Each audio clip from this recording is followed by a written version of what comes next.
All right, we're back tonight with our president candidates for the evening. Thanks again to the trustees for being here, and thank you too for being here tonight. Just by the turnout in this room, you can see how much people care about Villa Park, and that makes me so happy to be part of this. So Deb, actually we're going to start with the first question that we asked the trustees, because I think it's kind of a nice way to just get some of your general thoughts about Villa Park being a more reactive town, and how would you change that into being a more... No, you know what? I'm sorry. I didn't let you do your introduction. Let's do that first. I wanted to get right into the questions. Who's going first? First, introduce yourself. Me? Yes. Okay. I'm Deb Bullwinkle. I am currently a trustee here in Villa Park, and I want to thank the Junior Women's Club and also the Cable Commission for bringing this broadcast to us tonight. Also, I'm really proud to be your village president candidate here. I've resided on the north side for 17 years with my husband, and we bought our first and only house thus far on the north side. So 17 years goes a long time, but we're glad that we've set our roots here in Villa Park. I have a bachelor's degree from Eastern Illinois University in speech communications and a minor in journalism.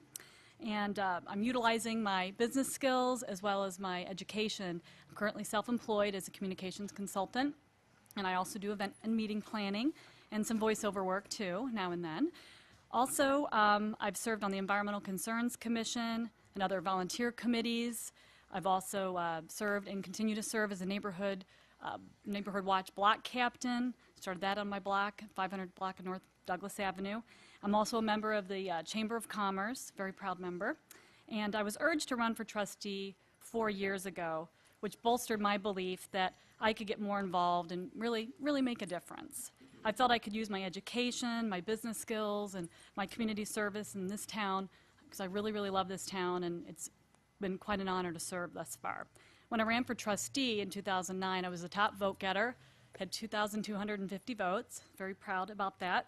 And now that I'm running for president of Villa Park, I was prompted to run because I was approached by a number of residents, and I also really want to see our town continue to move forward in a positive direction. So those two combinations really prompted me to step forward and put my hat in the ring.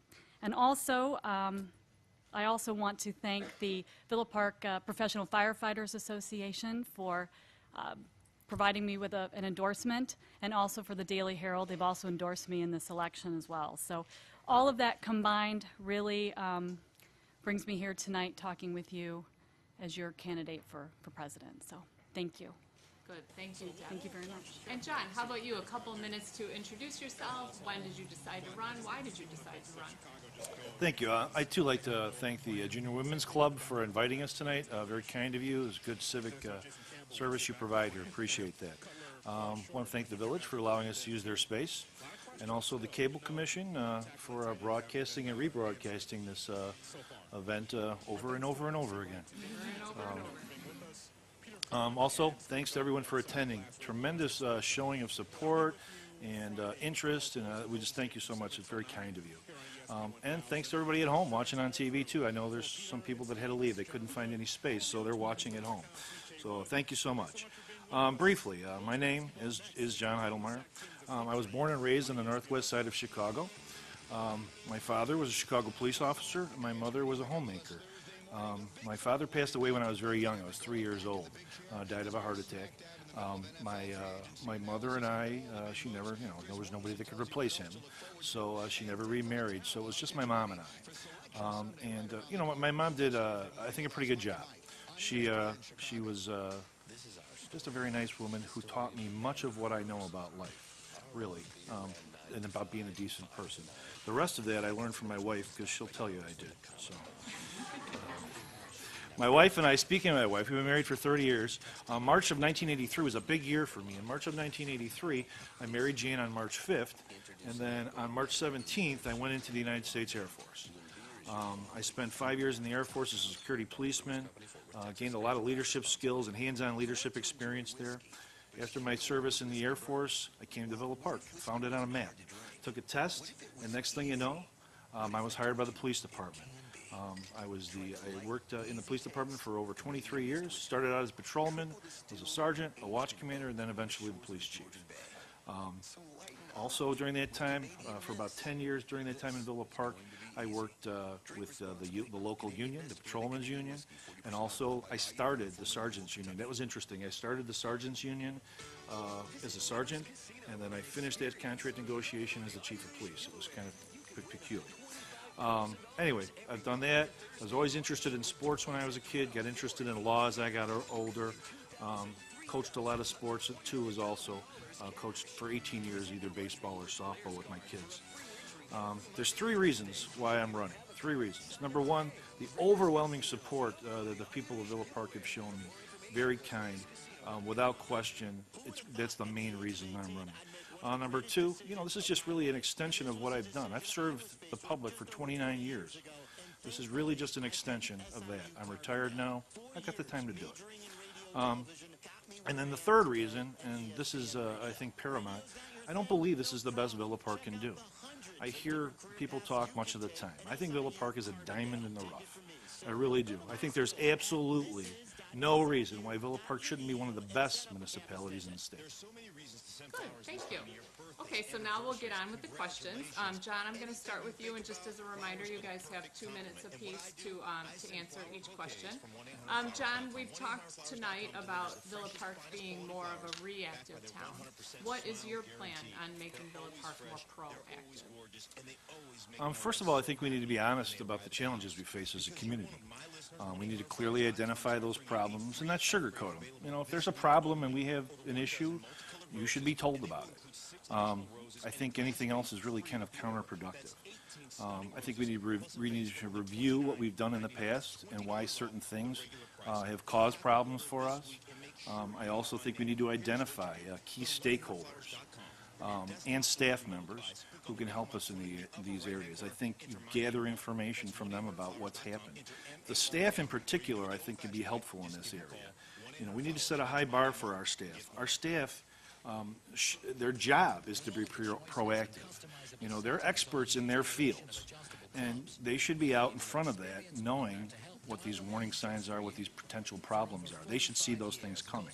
I think we plan those things together as a community, we gather ideas, but really, when it comes right down to it, we need to take some action. We plan a lot.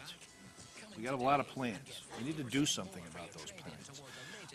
An example, I think Tony gave you guys this example a little bit earlier, but I'll be redundant in this area.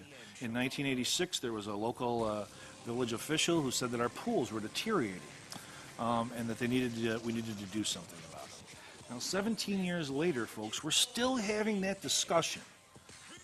I find that amazing. I think what they've done us a disservice. They've passed this buck along. Well, I'm telling you, the buck stops here with me. I am not a guy who does nothing. It's not part of my. I'm a cop. What I do is I go and I investigate the facts, and then you do something. I tell you, it's not in my DNA to sit around here and do nothing. We will do something. At the end of 4 years, you will be able to say, we did that. Good. Thank you, John. How about you, Deb? How do we make Villa Park more proactive? I think where we need to start is we need a strategic plan. We have a comprehensive plan that looks at the bigger picture, but there's no execution strategies attached to this plan. The strategic plan that I'd like to bring forward will be day-to-day, month-to-month, year-to-year, that we can work in concert with the comprehensive plan. We talked about we have plans and plans and plans. This is one plan we do not have, but we desperately need. We desperately need a strategic plan. If we're going to plan for the future, if we're going to have a plan for the roads, and if we're going to have a plan for any other infrastructure project or bringing a business into town, this will help us bridge that gap between the comprehensive plan and the strategic plan. We do not have that type of plan, and I think we need that in order to really pull everything together. And I'd like to see everybody come to the table for this when we start this strategic plan. The staff, every department head, staff members, I'd like to see the community engaged in this process too.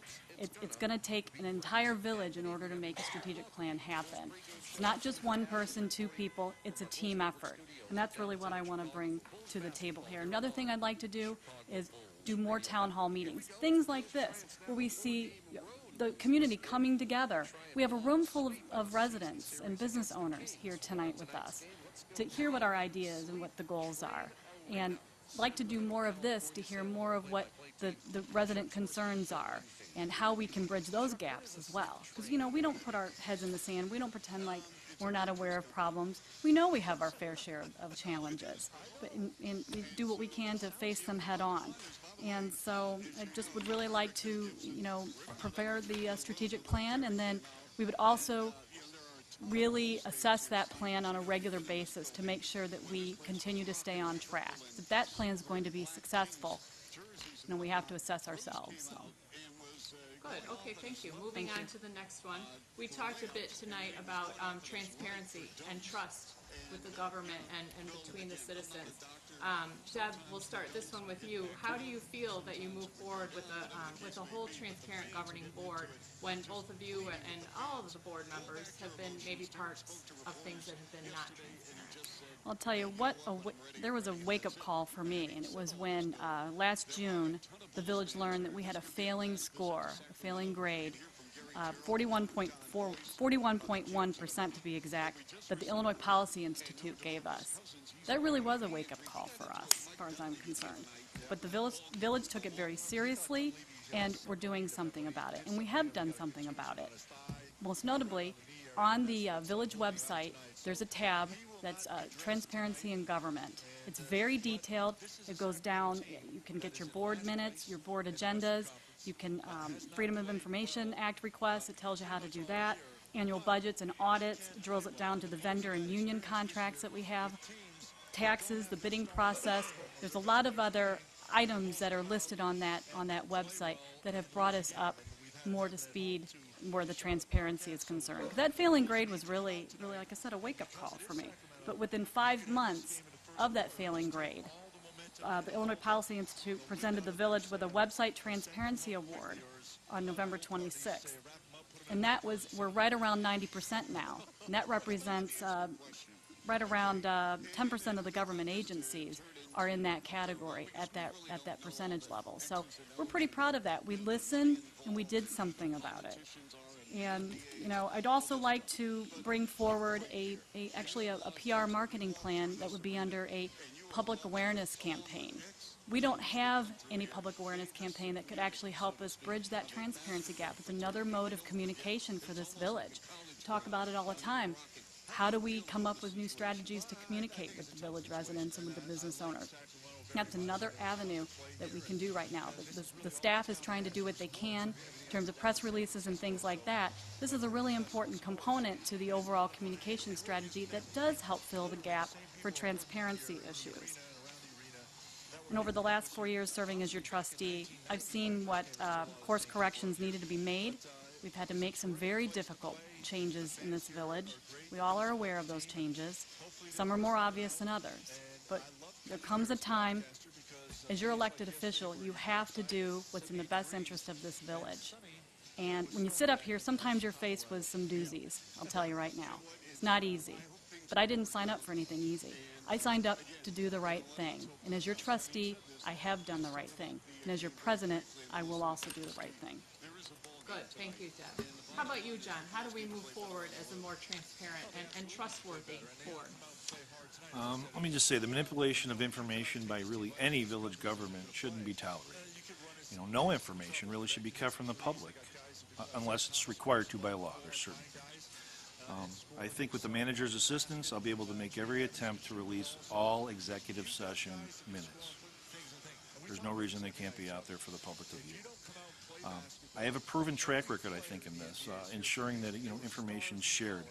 During my tenure as the police chief, it was noted by citizens and the media that we shared information at a much more effective and liberal way than we had in the past as a police department. One example of that program was a program called Nixle. You might be familiar with it. Some of you are probably signed up with Nixle. You get alerts from the police department about if there's a crime committed or some other things. But truly, we did that because we wanted you to understand there's things happen in Villa Park. You know there's crime in Villa Park. I'm not telling you anything you don't know. So there was no reason to hide it from you. I wanted you to know about it. So then what could you do? You could help us because we used to give you offender information and descriptions of people we were looking for. So now, instead of just a few policemen driving around looking for the bad guy, You all help us. That's the kind of communication, tangible communication, things that I did, that we made sure that the public was aware of these things. A couple other things we had talked about, I released actually earlier in an editorial piece in the Independent. I would like to see a weekly newsletter that you could subscribe to and be sent to you by email. I'd like to see that. I'd like to see, I agree with that. Town hall meetings would be great. I like a more informal setting where you can actually interact with people a bit and talk to people a bit. I think that's a really good idea. I would like to see that. You have to make these things more convenient for the citizens. The coffee with the board is really a nice thing. It's a nice idea. But it's 8 o'clock in the morning on Saturday. I'm sorry, people are working all week. They're not interested in coming out at 8 o'clock in the morning to talk to board members. I think that's why the attendance in those meetings is kind of low. I think if you did it at the convenience of the citizens, I think you'd probably have a better response to that. Those are just some of the things. Okay, good. Thanks, John. So moving on to the next question. John, we'll start with you. How do you plan to, so whoever is voted in as our trustees, you may or may not have personal relationships with some of them. It's going to be a new board. How do you kind of motivate and educate them and ensure that the trustees are adequately prepared? As president, that's kind of your responsibility to do that. Honestly, actually, I think I do have at least a working knowledge. I've done something with almost all of them in some way, shape, or form, first of all. Second of all, because I'm retired, I'll have much more time to dedicate to this. Every day is a Saturday for me. So it's, I have plenty of time to dedicate to this. And because of that availability, I think I'm going to have some more time to research things and to look at particular items before the board. And again, I think my training as a police officer helps me in this area. You gather all the facts, and then you investigate things fully, and then you make decisions. I'll be able to pass on that information, I think, to the trustees and do some of the legwork for them that they may not be able to do on their own because they're working and they have lives. To motivate people on the board, I think I'm going to do what I've always done when I motivate people. I seek out their ideas, and I incorporate them in what we do. So that the solutions that we find aren't my solutions. They're the team's solution. They're our solution. So I really believe people willingly follow me because I give them a significant role in how we're going to do things and what we're going to do. It's really, most of the time, my wife will tell you this too, I don't have the market cornered on ideas. But I do listen to people and I do gather ideas and come up with a good plan. But we do that together. Now, being prepared, quite frankly, is a responsibility of an adult trustee. It's not my responsibility, I don't think, to make sure that they're responsible. If they're not responsible, I'm sure you will vote next time they come around, and they won't need to be responsible anymore. How about you, Deb? How do you feel that you would educate and motivate the board? I think one thing, if I am elected president, I would really like to restore the leadership between the president and trustees and the communication. I hate to sit here and tell y'all, but we really have a gap on our board from the president to the trustees in regards to the communication and the leadership.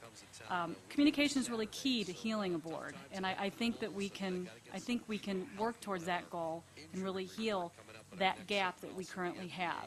It's not a be-all, end-all. It's definitely something that can be fixed.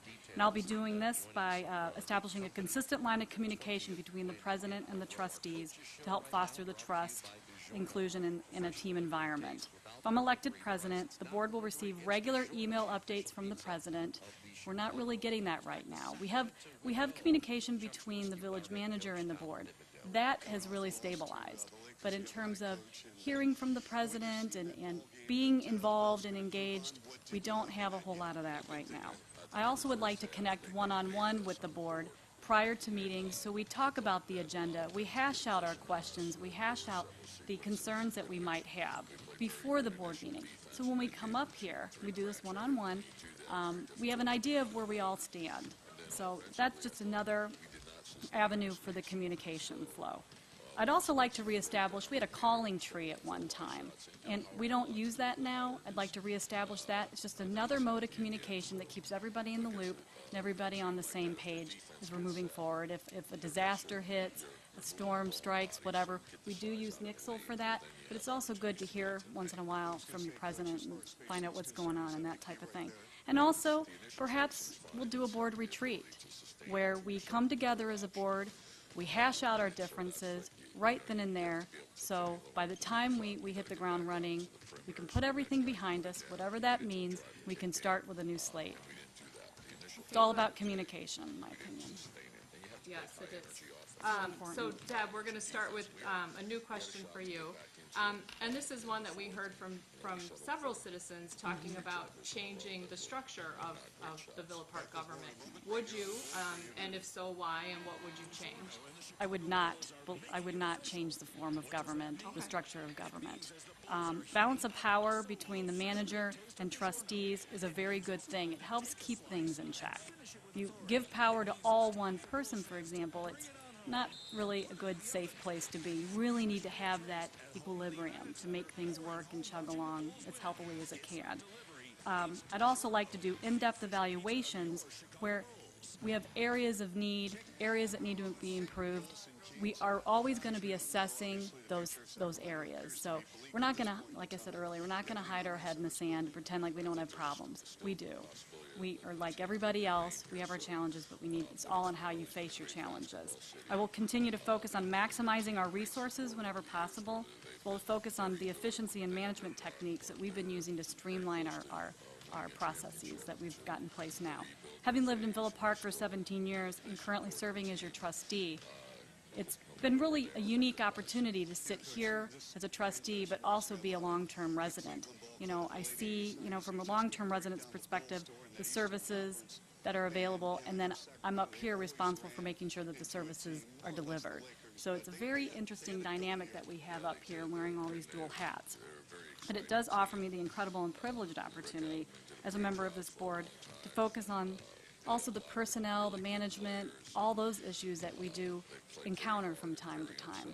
I wish I could tell you it's always peaches and cream, and it's not. But we do face those issues, and we also are responsible for assuring that we have the most professional, credentialed, educated people on our staff. It's a real difference. We've spent a lot of time and energy over the last 4 years making a lot of transitions with our board, with our staff in particular, and perhaps our board later on. But change sometimes is necessary. And so with that, having the form of government we have now is where I think we need to keep it as is for now. Okay. How about you, John? The same question. Would you change the structure of Villa Park's government, and if so, why? I think this is really a question about home rule, if I'm not mistaken, really. Really, home rule really is not necessary. I mean, you just have to look to the west and look at our neighbors in Lombard. They're a non-home rule community just like Villa Park, and they do pretty well for themselves. So I really don't think we need to do that. What we really need to do, though, I believe, really, we have to consistently strive to do everything we do better and to do it with excellence. You have to challenge the process all the time. If you become stagnant and you just think you've got things going well, you don't. You should always be challenging the process and looking at what you're doing, and constantly seeking out ways to improve. How you deliver these services, how you respond to people, all kinds of ways. You challenge everything, and you look at it always, all the time. Okay, good. Thanks, John. For our last question, we want to talk a little bit about just for you personally, what's the biggest change you, John, we'll start with you, would like to see in Villa Park, and what's your first step toward making that change? This was a hard one because there's several things, right? There's several things that, you think this is really important. I'm a copper, so I think public safety is really important.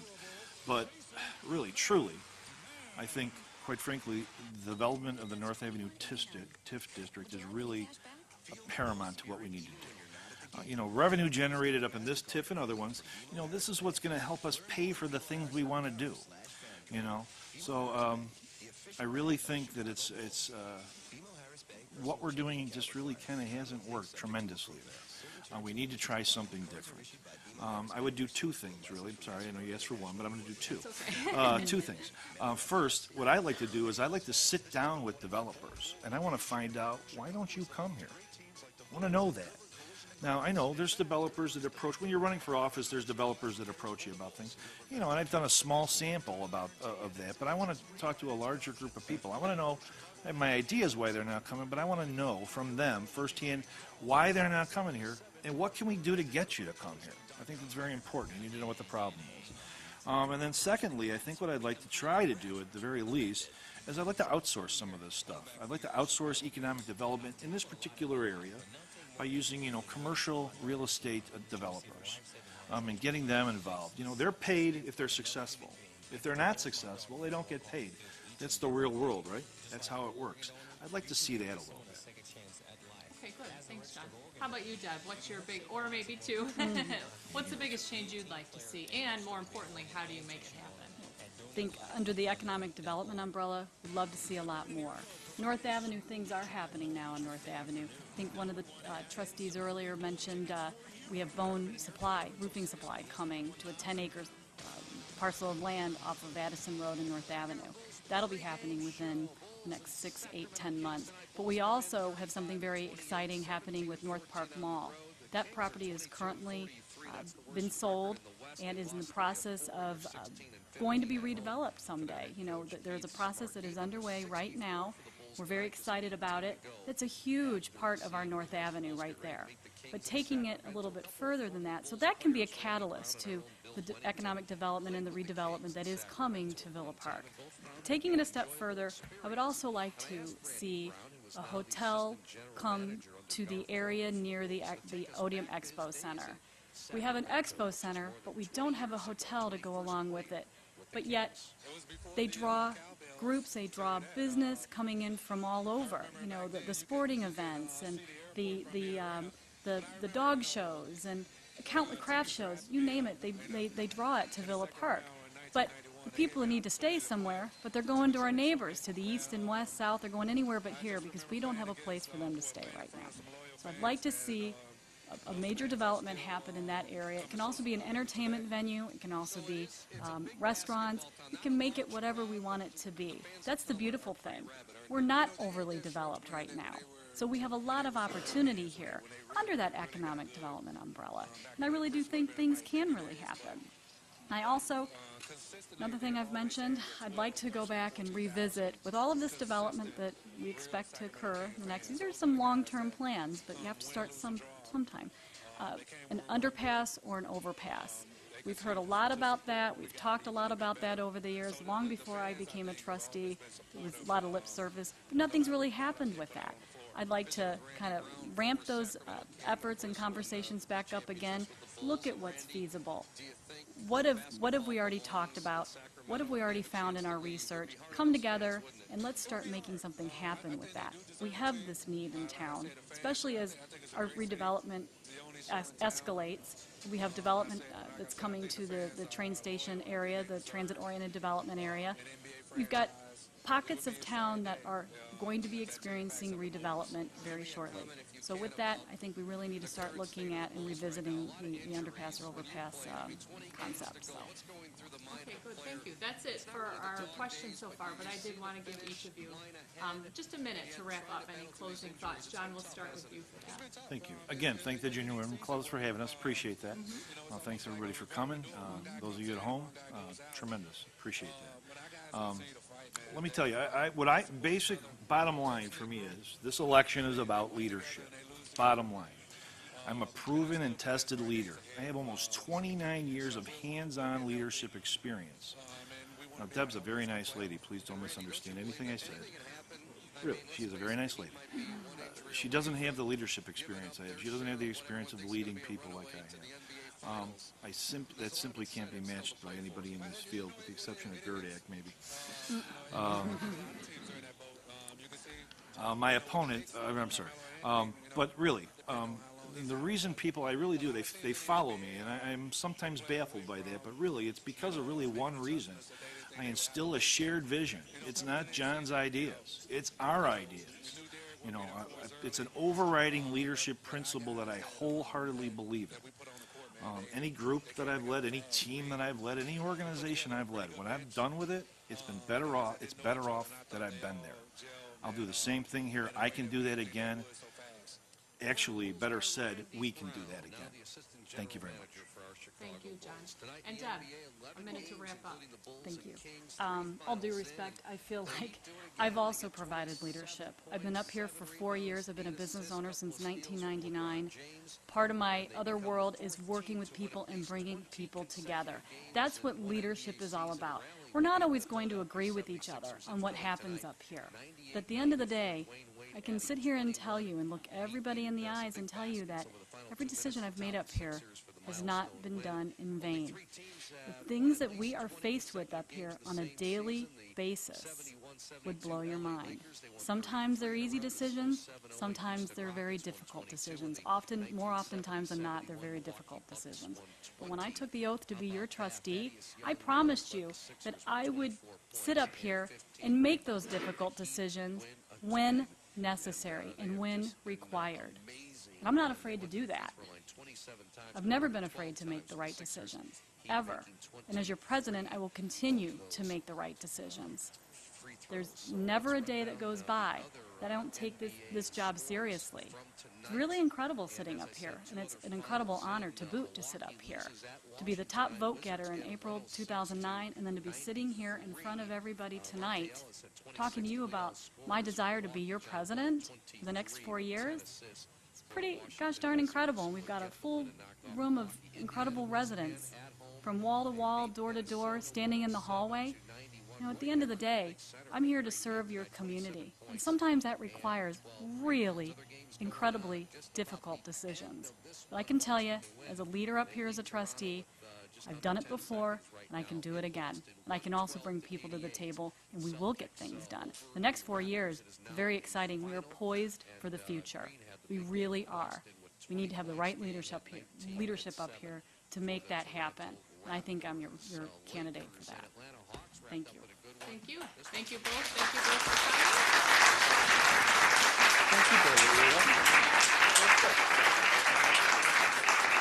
Thank you to everybody that showed up tonight.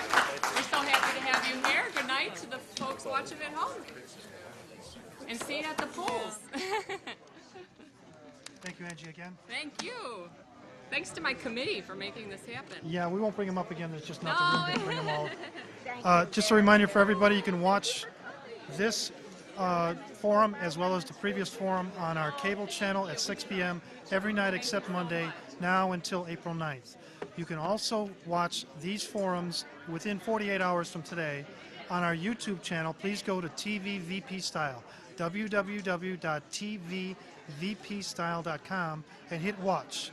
It will go to our YouTube section where you can see how to link up to that. So thanks again for watching. Thanks to Angie and the Junior Women's Club. And thank you, Villa Park, for watching. See you next time. Have a good night.